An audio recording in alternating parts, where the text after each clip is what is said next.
के बाद से पाकिस्तान लगातार भारत को धमकी दे रहा है, गीदड़ भभकी दे रहा है। पूरी दुनिया जानती है कि आखिर कैसे जो पाकिस्तान है वो पूरी तरह से खोखला है। पाकिस्तान जो सिर्फ गीदड़ भभकी दे सकता है और कुछ भी नहीं, क्योंकि पाकिस्तान ये जानता है कि जब भारत अपने पर उतरता है तो फिर अंजाम होता क्या है।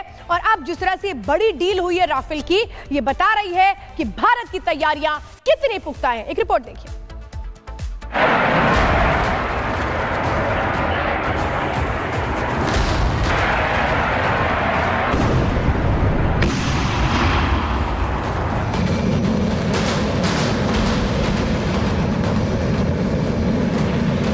शहबाज और मुनीर, भारतीय वायुसेना की ये गर्जना सुन लो।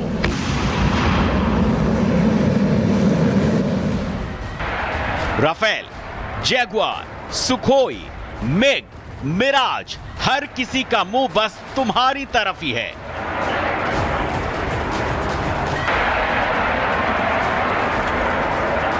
अटैक के आदेश का इंतजार है। इसके बाद इंतकाम की आग यूं जलेगी कि सदियों तक पाकिस्तान के नाम पर केवल और केवल कालिख ही मिलेगी।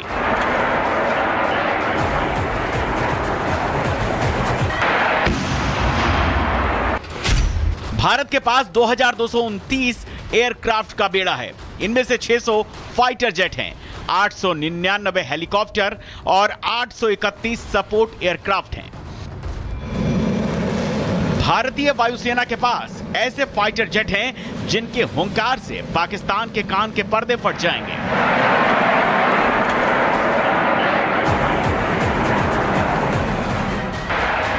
आईएएफ के पास ऐसे आसमानी सारथी हैं जो दुश्मनों को सबक सिखाने और उन्हें तहस नहस करने में सक्षम हैं।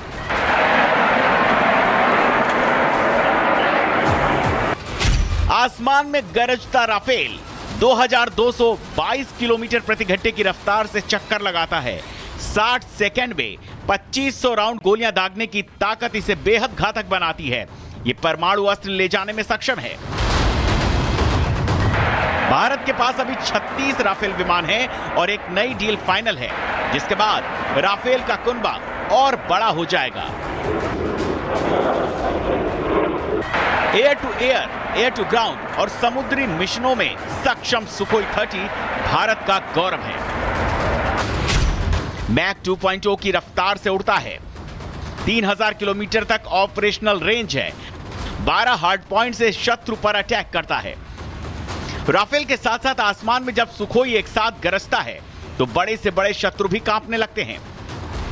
तेजस 100% भारत में बना हल्का लड़ाकू फाइटर जेट है। 1.8 मैक की रफ्तार से गरजता है। 8 हार्ड पॉइंट से वार करता है। 1000 किलोमीटर तक ऑपरेशन करने में सक्षम है। तेजस भारत के स्वदेशी लड़ाकू विमान के भविष्य की नींव है, जो अपने पैनेपन से दुश्मन को चित कर देता है। भारतीय वायुसेना की शक्ति केवल फाइटर जेट ही नहीं है, बल्कि भारतीय हेलीकॉप्टर भी वायु शक्ति को सुदृढ़ बनाते हैं। Mi-17V5 भारतीय वायुसेना की रीढ़ है। हथियार के साथ सैन्य मोबिलिटी और सर्च ऑपरेशन का बादशाह है। अपाचे AH-64E अत्याधुनिक फ्लाइंग टैंक है। दुश्मन टैंक बख्तरबंद गाड़ियों का काल है। चिनूक CH-47FI तोप हेलीकॉप्टर उठाने में माहिर इंजीनियरिंग की शान है। HAL ध्रुव भारत का गौरव है। स्वदेशी डिजाइन और अचूक मारक क्षमता है। LCH भारतीय सेना और वायुसेना दोनों के लिए गेम चेंजर है। ऊंचाई वाले युद्ध क्षेत्रों के लिए तैयार है। भारत की यही वायु शक्ति भारत को दुनिया की बेहतरीन वायुसेना बनाती है, जिसका मुकाबला करना पाकिस्तान के बस की बात न थी, न है, न कभी होगी। क्योंकि चीनी हथियारों के बल पर पाकिस्तान धमकी तो दे सकता है, लेकिन कभी जंग में मुकाबला नहीं कर सकता। Bureau report, Republic Bharat.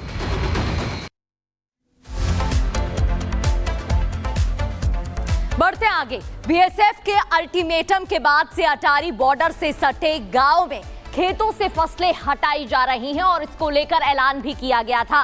BSF ने जीरो लाइन के पास खेतों को खाली करने का अल्टीमेटम दिया था, जिसके बाद से भारतीय अपनी फसलों को काटकर खेत खाली कर रहे हैं, यानी तैयारी पूरी हो रही है।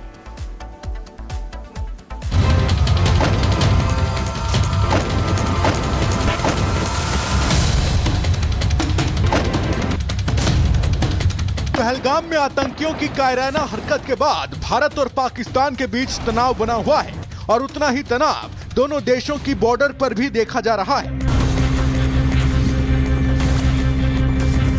पाकिस्तान से सटे अटारी बॉर्डर पर किसानों को सतर्क कर दिया गया है कि बॉर्डर पर कभी भी कुछ भी हो सकता है। ऐसे में वो किसान जिनके खेत बॉर्डर के पास हैं, वो वहां से अपनी फसल को हटा लें।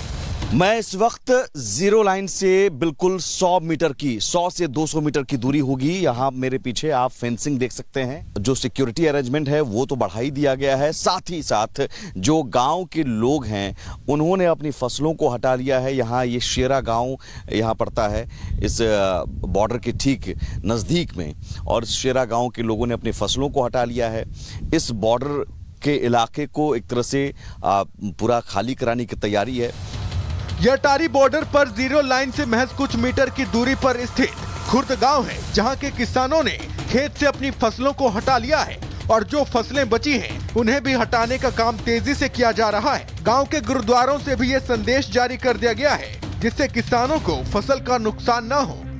दिल्ली में रणनीति बनाई जा रही है, लगातार बैठकों का दौर जारी है, लेकिन इस बीच जरूरी दिखाना ये था कि बॉर्डर इलाकों पर आप भी देखिए कि किस तरह से यहाँ फेंसिंग और फेंसिंग के उस पर पाकिस्तान, और यहाँ पर भी चौकसी बढ़ा दी गई है। लगातार हम उन इलाकों में जा रहे हैं जो बॉर्डर से सटे हुए इलाके हैं।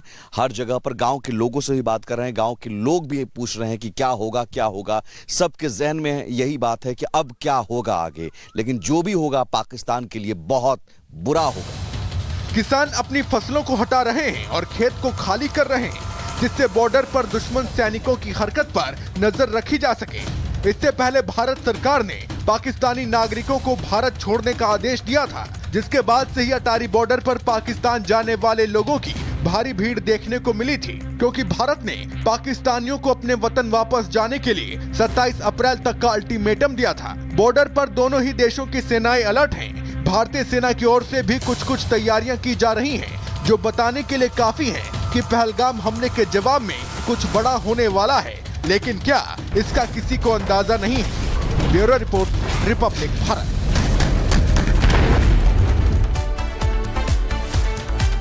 तो एक पाकिस्तानी नागरिकों को सबक सिखाया जाएगा। प्रदेश से निकालकर पाकिस्तान भेजने वाला उत्तर प्रदेश देश का पहला राज्य बन गया है। उत्तर प्रदेश में रह रहे सभी पाकिस्तानियों को वापस पाकिस्तान भेजा जा चुका है। कल आखिरी तारीख थी, समय सीमा पहले से ही बता दी गई थी। हालांकि मेडिकल इमरजेंसी केसेस के लिए 29 अप्रैल की तारीख यानी कि कल की तारीख तय की गई है।